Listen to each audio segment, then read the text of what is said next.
Alors, la grande question que tout le monde se pose en ce moment, comment on fait pour être visible à l'heure des intelligences artificielles comme copilote? C'est le sujet du moment. Les règles du jeu de la visibilité en ligne sont en train d'être complètement chamboulées et on va décortiquer tout ça ensemble. Avant, c'était simple, hein. L'obsession, c'était d'être premier sur Google. Aujourd'hui, le défi, il est bien différent. Les IA ne donnent plus une simple liste de liens en non. Elles fabriquent une seule réponse. Du coup, la seule question qui vaille, c'est est-ce que votre contenu a été utilisé pour construire cette réponse? C'est exactement ça. On dit adieu à la fameuse liste de liens bleus et bonjour à la conversation. Et il y a un truc essentiel à comprendre. Pour Copilot, sa fenêtre sur le web, c'est Bing, c'est sa porte d'entrée. Autrement dit, si vous êtes invisible sur Bing, eh bien, vous êtes tout simplement invisible pour Copilot. Et ça change complètement la mentalité. Le but, ce n'est plus d'être le numéro 1 d'une liste, non. Le but, c'est de devenir la source, la référence que l'intelligence artificielle va juger assez fiable pour construire sa propre réponse. Il faut devenir, à ses yeux, incontournable. Bon, alors comment on fait pour relever ce nouveau défi? Eh bien, il y a une nouvelle discipline qui est en train de naître, le GEO. Ça veut dire Generative Engine Optimization. Ce sont les nouvelles règles du jeu, et il va falloir les maîtriser. Pour le dire simplement, le GEO, qu'est-ce que c'est? C'est l'ensemble des techniques qui permettent d'optimiser son contenu, non pas pour être bien classé, mais pour être sélectionné, compris et surtout cité comme source par des moteurs comme Copilot. On passe d'une logique de position à une logique de source. Regardons un peu où ça se place par rapport à ce qu'on connaît déjà. Le SEO, le bon vieux SEO, ça reste la base. C'est nécessaire, mais aujourd'hui ça ne suffit plus. L'AEO, qui aide les moteurs à mieux comprendre l'info, c'est utile.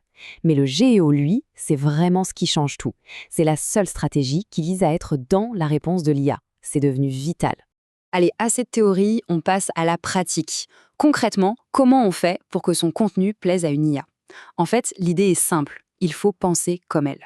Il faut lui servir l'information sur un plateau d'argent, de la façon la plus claire, la plus structurée et la plus fiable possible. Du coup, qu'est-ce qu'une IA déteste? Premièrement, les énormes murs de texte, impossibles à découper et à analyser. Ensuite, tout ce qui est caché, que ce soit dans des onglets ou dans des PDF mal fichus. Et bien sûr, le langage trop marketing, plein de vent mais vide de faits. Une IA, elle, cherche des données, du concret, du factuel. La solution, en fait, elle repose sur deux piliers qui ne peuvent pas fonctionner l'un sans l'autre. D'un côté, il y a la qualité même de votre contenu, sa crédibilité, et de l'autre, la manière dont il est organisé techniquement pour qu'un robot puisse le lire facilement. Le premier pilier, donc, c'est la qualité pure de ce que l'on raconte. On parle souvent du fameux EEAT de Google, qui résume bien l'idée. Expertise, autorité, fiabilité. Pour qu'une IA vous cite, il faut être précis, complet, à jour. Il faut répondre sans détour à la question posée avec des faits, pas des slogans. C'est comme ça qu'on bâtit sa crédibilité. Le deuxième pilier, c'est la structure technique. Il faut imaginer votre page comme un livre. Une IA a besoin d'une table des matières claires pour s'y retrouver. Et cette table des matières, ce sont vos titres H1, H2, H3, vos FAQ, vos listes à puces ou vos tableaux. Tous ces éléments, ce sont des signaux qui crient à l'IA. Hey, ici il y a une info claire et facile à réutiliser. Mais attention, avoir un contenu génial et super bien structuré, parfois ça ne suffit pas.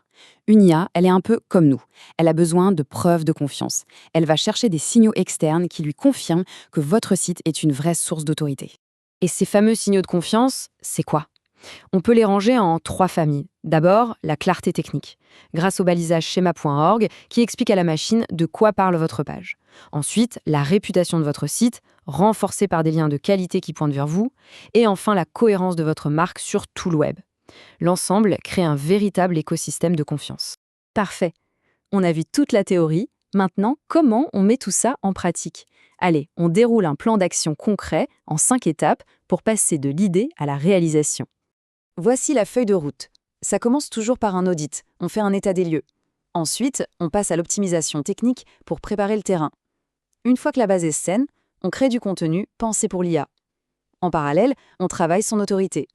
Et surtout, la dernière étape, sans doute la plus importante, on suit les résultats pour ajuster le tir en continu. C'est une boucle vertueuse. En fait, si on devait retenir une seule chose, ce serait ça. Pour apparaître dans le copilote, la formule magique, c'est de rendre son contenu accessible pour les robots, compréhensible pour leur sémantique, crédible sur le fond, parfaitement structuré sur la forme et enfin validé par des signaux d'autorité externe. C'est l'alchimie de tout ça qui fera la différence. Voilà, je pense que c'est clair maintenant.